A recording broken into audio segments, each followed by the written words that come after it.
All right, let's get right into it. We are talking about a huge power move in the tech world today. One of the top creative minds just jumped ship from one giant to another. And believe me, it is making some serious waves in Silicon Valley. So, what we're looking at here is a classic tale of two titans.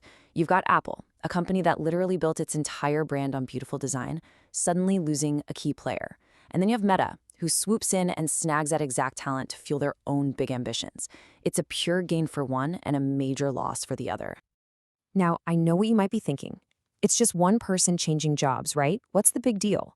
But this is so much more than that. This isn't just about a new salary. This is a strategic chess move in the huge, ongoing battle between these two companies. It's a massive hint about where the future is headed. Okay, so here are the hard facts. On December 3rd, the news officially dropped. Alan Dye, the head of user interface design at Apple, yep, the guy who helped shape how you actually use your iPhone every single day, he was out. And where did he land? Straight into the arms of a direct rival, Meta. To really get why this is such a big deal, we need to talk about who Alan Dye actually is.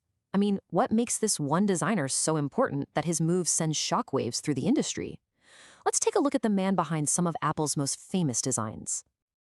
So Alan Dye is not just some designer. He's a true Apple veteran. This is the guy who led the UI teams that crafted the look, the feel, the whole experience of basically every modern Apple product you can think of.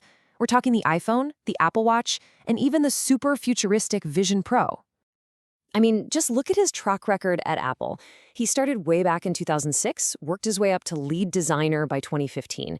He was a key part of that huge, gutsy move to get rid of the physical home button back in 2017. And just this year, he showed off his last big thing, the liquid glass interface. His fingerprints are all over the last 2 decades of Apple's DNA. And this quote right here, it tells you everything you need to know about how he thinks. He talks about blurring the lines between the physical object and the software to make something delightful. That's the key word. That specific vision, that way of thinking, is exactly what Meta just bought. So, okay, a huge player is gone. How does a company like Apple, that is just obsessed with design, even respond to something like this? Let's flip over to their side of the story and see how they're handling this very public departure. First, you gotta remember, for Apple, design isn't just a feature. It's everything. It's the core of their entire brand. It's what they use to stand out from everyone else. So losing a top design leader, that's not just a staffing issue. It's a potential hit to their very identity. But of course, Apple had a move ready. CEO Tim Cook came out almost immediately and named Dice's successor, another longtime veteran named Stephen LeMay. And the message couldn't be clearer. By pointing out that LeMay has been there since 1999, they're screaming stability. They're basically saying, hey, don't worry, the magic is in the team, not just one person. All right, let's flip the coin and look at Meta's side of this whole thing. Why on earth did they do this? And what does it tell us about where they're headed? Because, believe me, this was not just about poaching some talent. This was a calculated, strategic play for the future. I mean, come on, you can't get much more direct than this. Mark Zuckerberg himself went on social media and just flat out said, we plan to elevate design within Meta. That is not a subtle hint, that is a public declaration of war, in a way. They know design has been a weakness, and they are gunning to fix it. And see, this hire, it's just step 1 in a bigger playbook. Step 1, go out and get the best talent money can buy. Step 2, Zuckerberg announced that Dye is going to lead a brand new creative studio. And step 3 is that studio's mission, to fuse design, fashion, and technology.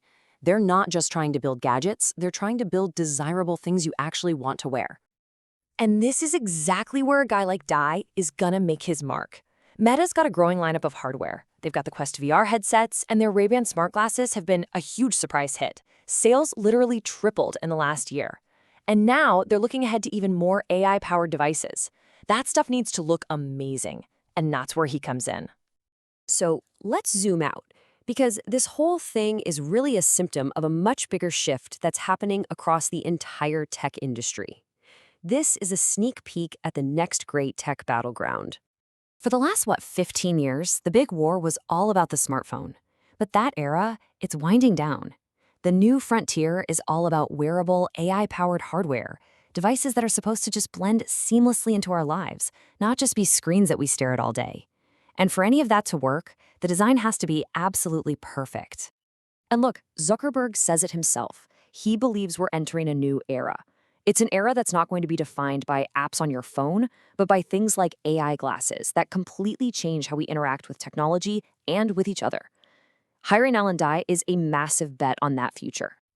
And so this all boils down to one giant, fascinating question. Apple created a legendary design culture that truly changed the world. Meta just went out and bought a huge piece of that culture. But can that kind of magic really be transplanted? Can the same thinking that made the iPhone an icon be used to build Meta's future? Well, that's the multi-billion-dollar question, and we're all about to watch it unfold.